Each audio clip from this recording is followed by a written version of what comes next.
Assalamualaikum warahmatullahi wabarakatuh. Saya pikir semua umat manusia di dunia ini punya kisah dan ceritanya masing-masing. Dan setiap manusia itu punya cerita dan kisah yang unik. Ya. Di tahun 93 ya, di suatu kampung yang kecil. Ya, tepatnya di tanggal 2 bulan 5 ada seorang anak laki-laki lahir ya, dan itulah saya ya. Jadi di tahun 93 itu lahir di salah satu kampung di Sulawesi Selatan, tepatnya di Kabupaten Pinrang, yang dimana kabupaten itu salah satu kabupaten yang menjadi sumber ekonomi pertanian di Sulawesi Selatan, bahkan di Indonesia. Jadi saya lahir dan pada saat itu orang tua saya memberikan nama Adi Akbar ya. Berada di kampung yang saya pikir ya cukup terpencil. Jadi masyarakat di sekitar kampung saya itu, termasuk orang tua saya sendiri, adalah seorang petani. Jadi keseharian bertani. Tentu di dalam masa kecil saya juga tidak asing dengan aktivitas pertanian itu. Kadang ke sawah juga membantu orang tua ketika sudah punya banyak atau lumayan punya kekuatan lah untuk membajak sawah, kemudian memanen padi. Tentu itu setelah pulang dari sekolah. Jadi SD saya itu di kampung ya, di kampung, kemudian SMP juga di kampung ya, di Sulawesi Selatan, di Kabupaten Pinrang.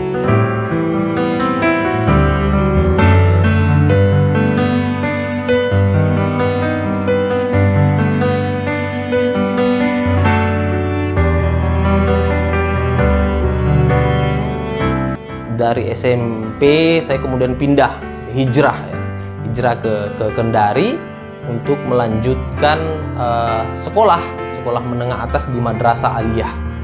Jadi melanjutkan SMA di Madrasah Aliyah, tentu ya basisnya agama. Dan di Kendari itu, jadi ketika usia masih belia, saya pikir di SMA itu saya sudah jauh dari orang tua ya. Jadi kedua orang tua, kemudian saudara-saudara itu semuanya di kampung. Kemudian saya tinggal di rumah keluarga di Kendari. Tentu ini memberikan banyak pelajaran ya, tentu jauh dari orang tua, ada banyak pelajaran di sana, termasuk juga barangkali kemandirian, termasuk ya harus mandiri memang, cuci baju sendiri, semuanya, memasak kadang-kadang, membantu membersihkan rumah karena tinggal di rumah keluarga.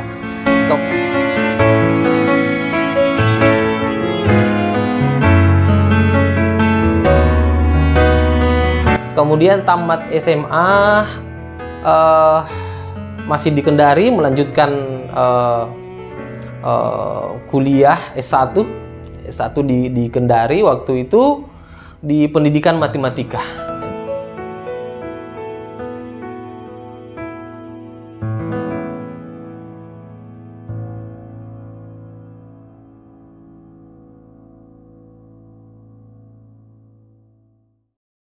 Jadi karena di kampung orang tua saya adalah seorang petani, bahkan saya masih ingat orang tua saya kadang mengojek ya. Kalau itu ayah saya, kalau ibu saya kan mengurus rumah tangga, termasuk juga mengurus keluarga, adik-adik. Sambilannya kadang-kadang jualan-jualan kelontong ya, atau berdagang juga pernah. Ya tentu saya ketika saya kuliah tidak bisa mengharapkan full pembiayaan dari orang tua. Jadi pada saat itu saya sudah mulai bekerja. Di 2011 itu saya masuk kuliah pendidikan matematik sambil kerja, karena waktu itu saya harus punya dana untuk membayar SPP dan sebagainya. Tentu orang tua juga kadang mensupport secara material, dan tentu juga doa yang paling penting. Kerja sebagai wartawan di salah satu media massa di Kendari, karena waktu itu memang saya sudah rajin menulis. Jadi ketika SMA sudah banyak memenangkan lomba-lomba ya, lomba menulis artikel, bahkan ke tingkat nasional pernah di 2010. Jadi dengan modal kemampuan menulis itu saya bekerja paruh waktu sebagai wartawan.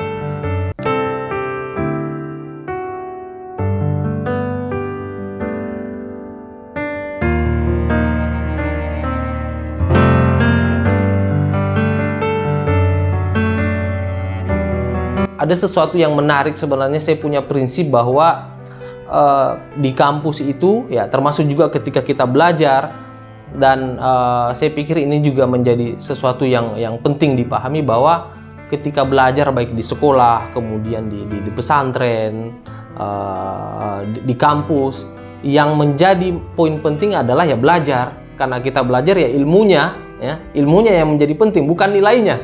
Jadi dulu kadang saya masih ingat, jadi sebelum ke kampus itu kadang saya membaca buku ya, buku-buku yang diberikan dosen ya, diberikan dosen. Jadi setelah saya merasa saya sudah paham lah sedikit buku-buku dari dosen ini, ya saya kadang tidak masuk ke kampus lagi, kemudian ya tentu alfa ya, tapi saya pikir enggak apa-apa, karena tujuan saya kuliah adalah paham ilmunya, ya bukan nilainya. Jadi itu yang paling penting. Jadi kadang ya memang nilai saya itu banyak errornya ya, tapi saya pikir itu bukan hambatan bagi saya.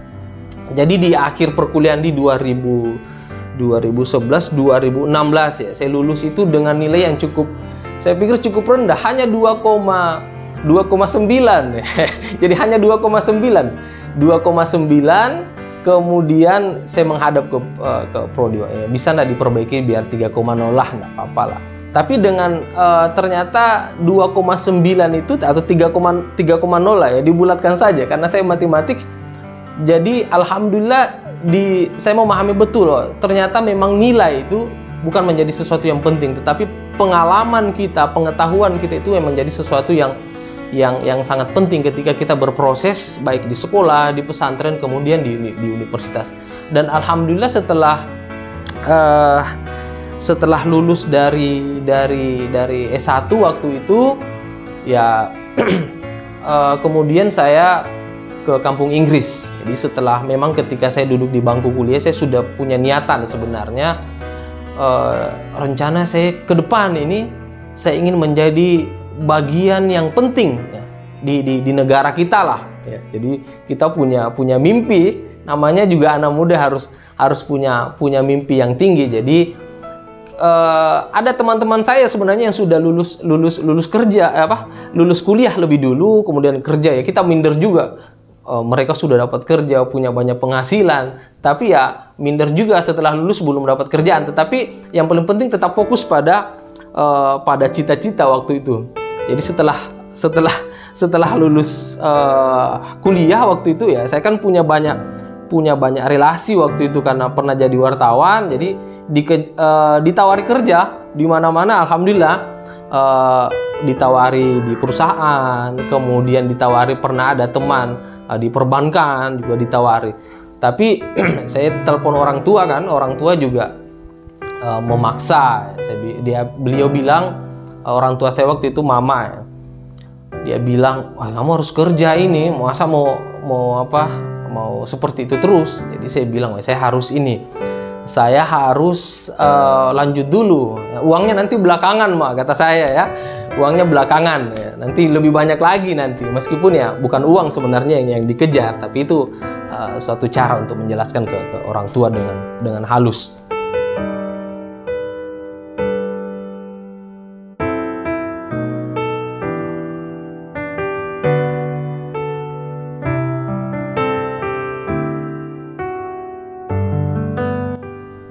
Jadi waktu itu saya bilang ya nggak usah kerja dulu lah, saya ingin lanjut kuliah waktu itu. Kemudian orang tua bilang, gimana ini lagi-lagi biaya kan? Karena saya ingin lanjutnya dulu betul-betul jauh. Saya ingin ke luar negeri waktu itu dengan beasiswa, skema beasiswa dan sebagainya.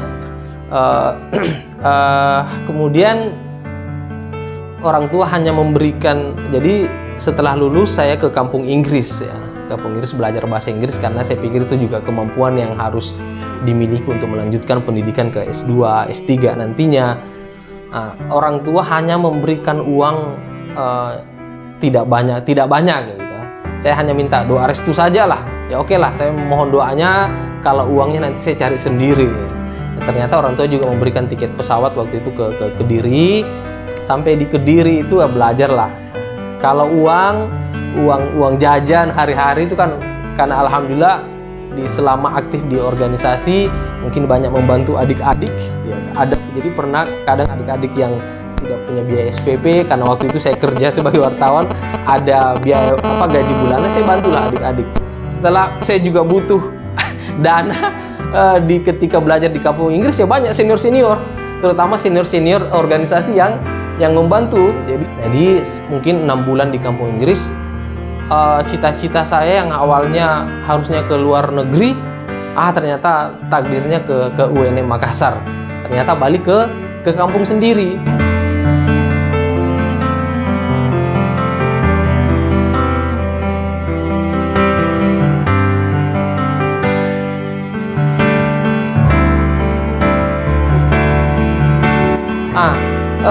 Usut punya usut, di 2016 itu saya lanjut di UNM Makassar. Jadi kecintaan saya terhadap pendidikan masyarakat itu sudah mulai tumbuh sebenarnya ketika S1, kemudian lanjut ke S2. Jadi S1 itu pernah mendirikan banyak sekolah-sekolah non formal di perkampungan di Sulawesi Tenggara. Kemudian puncaknya di 2016 kalau saya tidak salah, saya dengan salah satu sahabat saya waktu itu mendirikan suatu sekolah non formal, namanya Sekolah Literasi Desa Sulawesi Selatan. Fokusnya adalah meningkatkan kualitas pendidikan masyarakat, khususnya yang ada di desa-desa. Jadi di Sulawesi Selatan itu sudah pernah ke Bulukumba, kemudian ke Maros. Di Maros itu ada ada sekolah di balik pegunungan, itu ya harus jalan kaki ke sana. Masyarakatnya ya diberikan pengetahuan keterampilan, diberikan pelatihan dan lain-lain sebagainya ya. Dari perspektif ekonomi diberikan pelatihan keterampilan yang berbasis ekonomi dan sebagainya. Di 2016, kemudian 2018 sampai sekarang sekolah literasi desa itu masih jalan dan dijalankan oleh adik-adik. Ya, alhamdulillah kegiatan itu banyak memberikan dampak lah, mudah-mudahan yang signifikan. Jadi 2018 itu bahkan saya sampai mengumpulkan banyak buku itu se-Indonesia untuk mengirim buku-buku ke Papua ya. Jadi saya pernah menggalang gerakan 1000 buku untuk Papua itu. Jadi saya kontak teman-teman di se-Indonesia itu untuk mengirim buku ke saya, ke Sekolah Literasi Desa, dan kemudian mengirim buku tersebut ke teman-teman yang ada di Papua. Itu banyak sekali tuh buku waktu itu.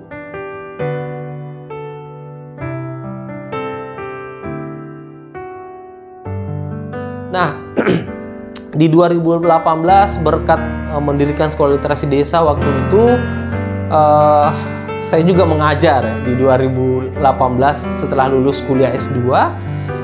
Mengajar di pesantren, salah satu pesantren terbesar di Sulawesi Selatan, khususnya di Makassar, pesantren IMI Makassar. Jadi menjadi salah satu guru di sana, tentu di dalam rangka lagi-lagi niatan saya untuk memberikan pencerahan, keilmuan, mentransfer keilmuan saya tentunya di bidang matematika.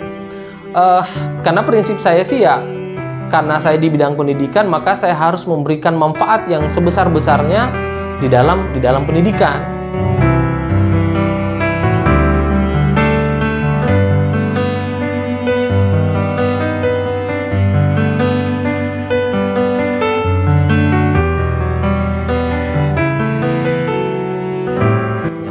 Di 2018 kemudian sudah 3 tahun atau 4 tahun di pesantren. Alhamdulillah di 2021 saya diberikan peluang melanjutkan S3 program doktoral di Universitas Pendidikan Indonesia. Alhamdulillah S3 pada kali ini ada skema. Jadi waktu di awal 2021 waktu itu LPDP bekerja sama dengan Kementerian Pendidikan dan Kebudayaan meluncurkan suatu skema beasiswa pendidikan Indonesia. Jadi LPDP bekerja sama dengan Kementerian Pendidikan meluncurkan suatu skema beasiswa disebut dengan Beasiswa Pendidikan Indonesia. Salah satunya menjadi award adalah tenaga pendidik dan kependidikan. Saya pikir saya punya peluang ini. Jadi waktu itu 2021 saya lanjut S3 di Bandung. Jadi saya masih punya mimpi sebenarnya. Jadi mudah-mudahan ke depan harus terus mengupgrade kapabilitas saya sebagai muslim ya. Kita harus paham betul bahwa ilmu itu punya di kacamata Islam, ilmu itu punya privilege-nya sendiri, punya keistimewaan yang luar biasa. Makanya dulu ketika di madrasah guru saya bilang, kenapa Allah ya menurunkan ayat Iqra itu pertama, karena memang ilmu di dalam perspektif, di dalam kacamata Islam itu punya keistimewaan yang luar biasa. Maka itu yang salah satu menjadi motivasi saya untuk terus menginstal, memperbarui, upgrade kapasitas saya sebagai seorang umat manusia ya. Secara Islam ya, saya juga orang Islam, maka harus terus belajar gitu.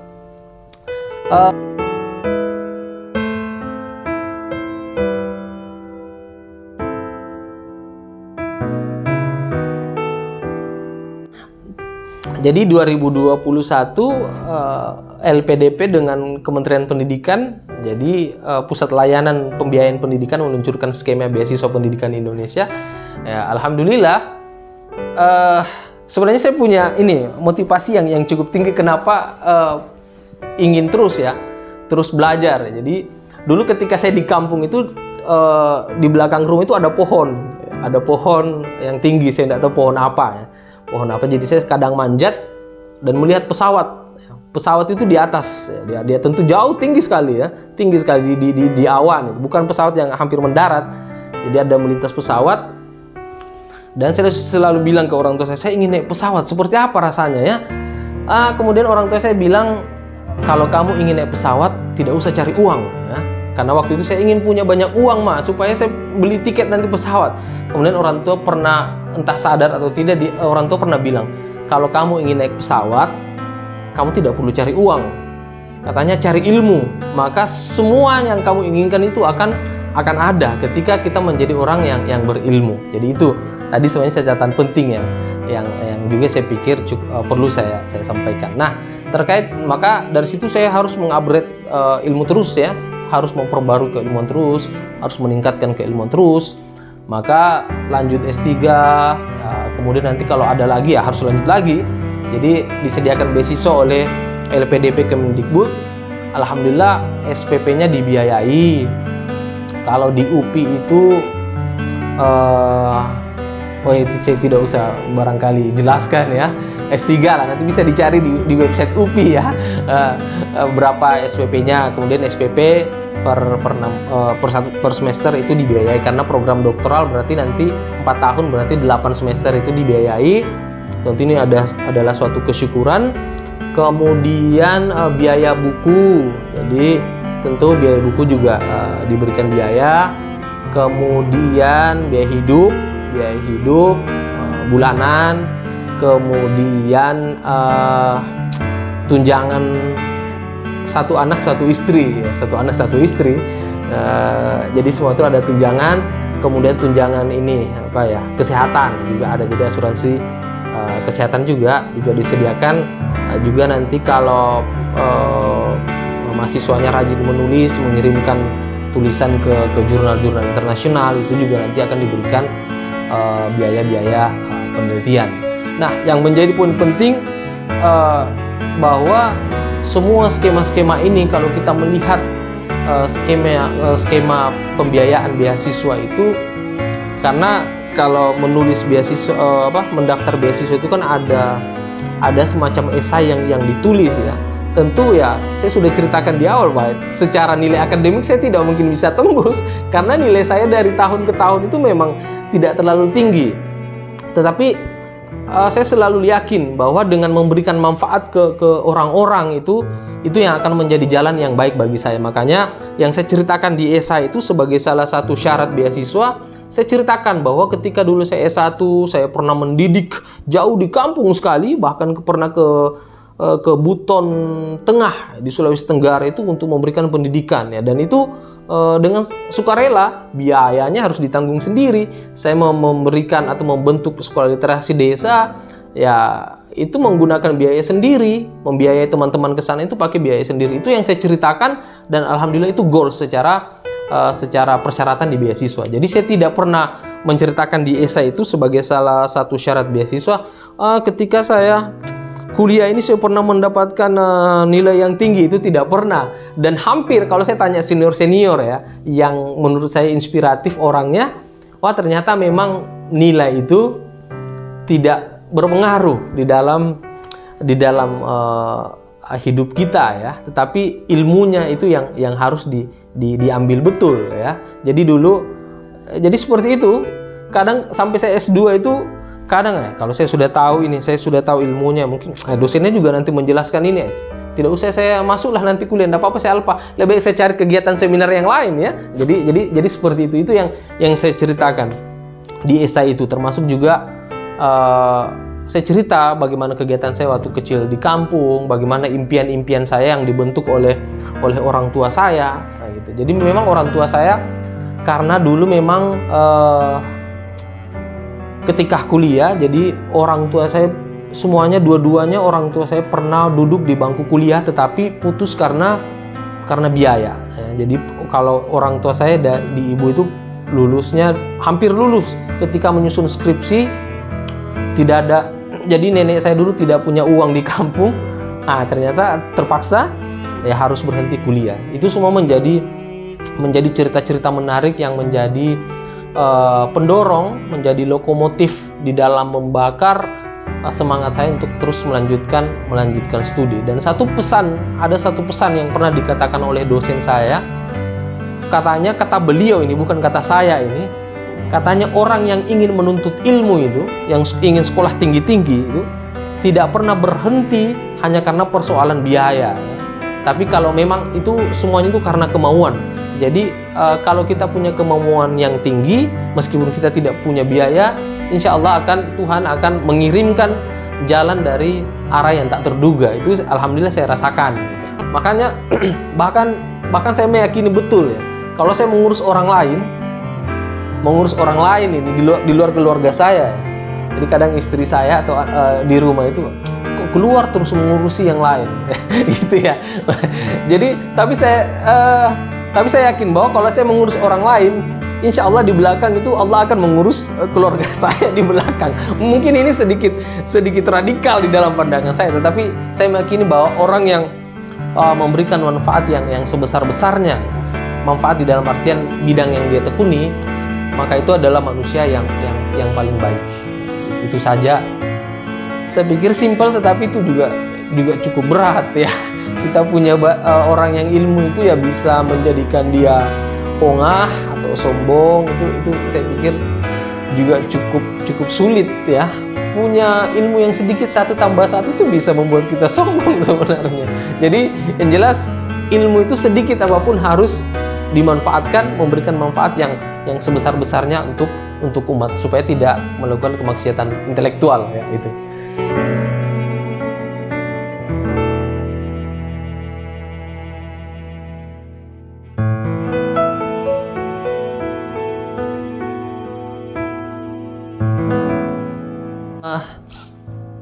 Jadi pesan saya kepada anak-anak muda secara khusus, wabil khusus ke anak-anak muda, dan saya pikir semua manusia, yang paling penting adalah terus meningkatkan keilmuan. Ya, saya pikir ilmu ini memang menjadi suatu alat, ya, baik itu adalah alat perlawanan, kemudian alat perubahan, kemudian menjadi bagian daripada syiar. Ya. Jadi tidak mungkin kita ingin menyampaikan atau memberikan perubahan ke suatu masyarakat tanpa ilmu, ya, itu tidak mungkin. Ada mungkin seorang penceramah misalnya nih ya, misalnya ingin memberikan pelajaran-pelajaran kepada masyarakat, itu tidak mungkin tanpa ilmu. Itu ilmu dulu, ya ilmu. Tentu adab juga harus ada di dalamnya ya. Ilmu itu harus ditingkatkan. Kemudian setelah punya ilmunya, meskipun sedikit, harus dimanfaatkan yang sebesar-besarnya untuk kepentingan umat. Dan untuk generasi-generasi muda, ya saya harap kita tidak larut di dalam hegemoni sosial ini yang saya pikirin juga menjadi zona nyaman ya. Di balik digitalisasi yang begitu kompleks ini kan membuat kita, kohesi sosial kita itu semakin renggang ya, semakin renggang. Kita jarang bersosialisasi, melihat ada kemiskinan di sana kita cuek-cuek saja, padahal kalau ada kemiskinan di tetangga kita dan kita punya ilmu, ya lagi-lagi saya memandang itu adalah bagian daripada dosa sosial ya. Kadang saya bercanda ke teman-teman, ini besok ini kalau kita punya ilmu ya, misalnya saya punya ilmu ini membuat kue yang bagus ya. Sebagai contoh, saya punya ilmu membuat kue tradisional Bugis yang bagus, yang bisa dijual ya, tentu mendatangkan aspek ekonomi ke kita. Kita punya kemampuan itu, tetapi ada tetangga kita misalnya nih yang miskin ya, tidak punya ilmu membuat kue. Kelak itu nanti saya kadang bercanda dengan teman, besok-besok di akhirat ini akan ditagih kita ini, bahwa ternyata kamu Adi Akbar, kamu punya tetangga miskin ini, tapi waktu kamu hidup di dunia, kamu punya ilmu untuk membuat kue, seharusnya kamu ajarkan ke tetangga kamu itu supaya tetangga kamu bisa menjual kue dan tidak menjadi miskin. Nah itu saya pikir, jadi ilmu sekecil itu harus dimanfaatkan. Artinya apa? Generasi muda ini harus mengambil peran di dalam bernegara, di dalam bermasyarakat, harus mengambil peran-peran sosial di dalam membangun umat.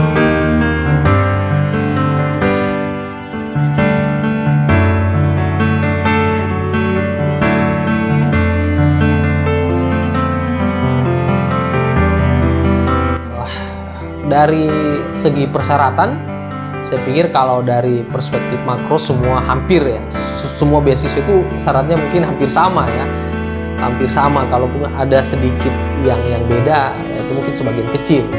Jadi kalau saya tidak salah, tentu ada persyaratan dokumen ya, ada ijazah S1, S2 kalau ingin melanjutkan doktor, kalau S2 ya S1 saja. Kemudian ada TOEFL, nah, karena bagaimanapun kemampuan berbahasa sekarang ya juga cukup harus dikuasai. Kemudian biasanya yang paling umum ada rekomendasi dosen ya, tapi saya pikir ini syarat-syarat yang tidak terlalu sulit. Kemudian ada ini yang paling khusus, itu biasanya ada esai yang ditulis. Esai itu isinya nanti menceritakan terkait dengan sejarah hidup kita, apa yang dulu pernah kita sudah lakukan di masa lalu, kemudian sekarang ini apa aktivitas kita sekarang ini, kemudian mimpi kita ke depan seperti apa. Jadi makanya teman-teman sebenarnya yang ingin melanjutkan beasiswa, jadi memang harus mempersiapkan diri juga, karena dulu ketika saya S1 saya sudah mulai mempersiapkan diri untuk lanjut S2, S3 ya. Jadi mungkin waktu itu ketika saya S1 mungkin ada juga teman-teman saya yang mungkin memberikan candaan, kamu ini seperti orang gila saja, belum lulus S1 sudah ingin lanjut, sudah mau kuliah S3 ya, S2, S3. Tetapi itu bagian daripada mimpi, dan bermimpi itu kan sebenarnya sesuatu yang gratis saja ya. Nah, jadi saya persiapkan, jadi lanjut setelah lulus. Ketika S1 saya sudah mulai kursus bahasa Inggris ya. Dari segi bahasa Inggris saya sudah kursus bahasa Inggris waktu itu. Jadi di sore hari saya sudah kursus bahasa Inggris. Kemudian setelah lulus S1 lanjut lagi ke kampung Inggris untuk belajar bahasa Inggris. Kemudian lanjut S2, saya kursus lagi itu di pusat bahasa di kampus saya. Lanjut lagi, jadi 6 bulan di kampung Inggris di Kediri. Balik S2 di Makassar, saya kursus lagi di pusat bahasa kampus saya. Nah, jadi itu semua persiapan untuk lanjut studi ke depan. Jadi itu dari persiapan bahasa. Tapi saya pikirkan ya, mungkin saya punya kemampuan bahasa yang lambat, jadi harus mempersiapkan lama. Dan saya yakin ada teman-teman yang kemampuan bahasanya cepat ya, bisa belajar. Dan ada seperti itu, ada 1 bulan 2 bulan belajar ya, bisa punya kemampuan bahasa Inggris yang mumpuni. Itu. Kemudian yang saya persiapkan tentu nilai ijazah. Ya nilai saya itu tidak terlalu tinggi, S1 3,0 itulah.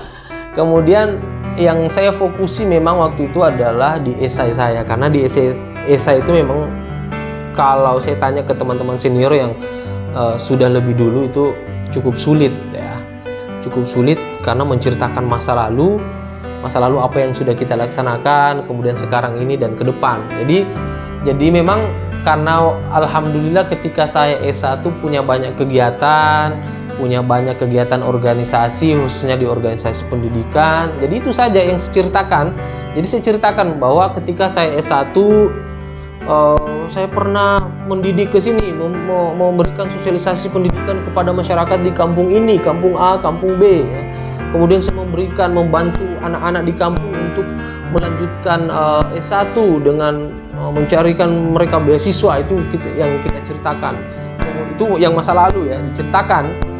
Kemudian masa saat ini diceritakan bahwa sekarang ini saya sedang menjadi guru di salah satu pesantren, kemudian aktif menulis tentang pendidikan, kemudian juga mendirikan sekolah non formal, tugasnya mendidik anak-anak karena ya di bidang saya di pendidikan. Kemudian masa depan saya saya ceritakan juga, wah ke depan saya ingin punya pesantren, saya ingin mengajar di universitas yang besar. Diceritakan saja apa adanya ya, ceritakan apa adanya dan sejujur-jujurnya. Itu yang menjadi poin penting, itu diceritakan. Jadi kan saya pikir semua teman-teman punya banyak pengalaman ini ya, punya banyak pengalaman organisasi, khususnya diceritakan saja yang relevan.